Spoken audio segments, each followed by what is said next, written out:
January 2002, months after the attacks of September 11th, the first detainees related to the War on Terror were brought to the U.S. detention camp at Guantánamo Bay after being captured in Afghanistan or elsewhere around the world.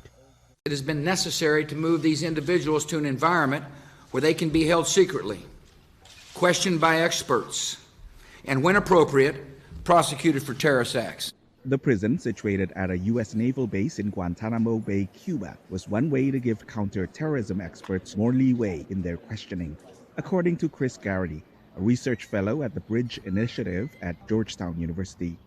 The individuals who are imprisoned there are not subject to U.S. law, and also, despite plenty of international law around the status of prisoners of war, the U.S. is really, they've developed their own categories, such as enemy combatants.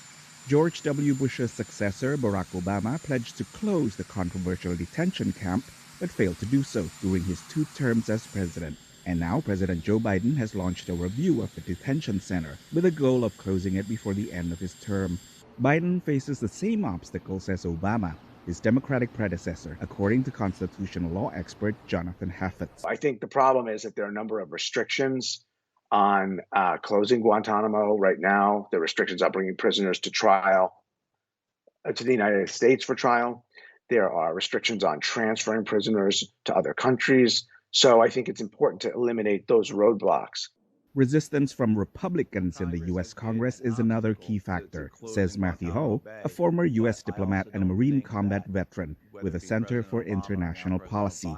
He believes criticism of the nation's chaotic withdrawal from Afghanistan will make Biden reluctant to look soft on terrorism, especially after several former Guantanamo detainees showed up in the new Taliban government.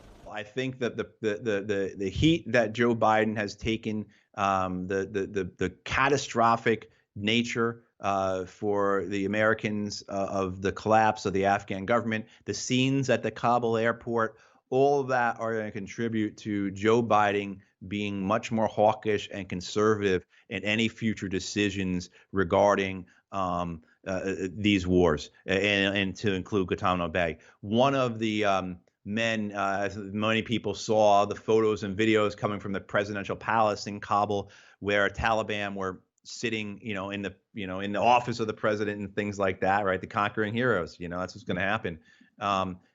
One of those men had been a detainee, a prisoner at Guantanamo Bay. There are now just 39 detainees at Guantanamo, some of whom are only now being brought to trial 2 decades after 9/11.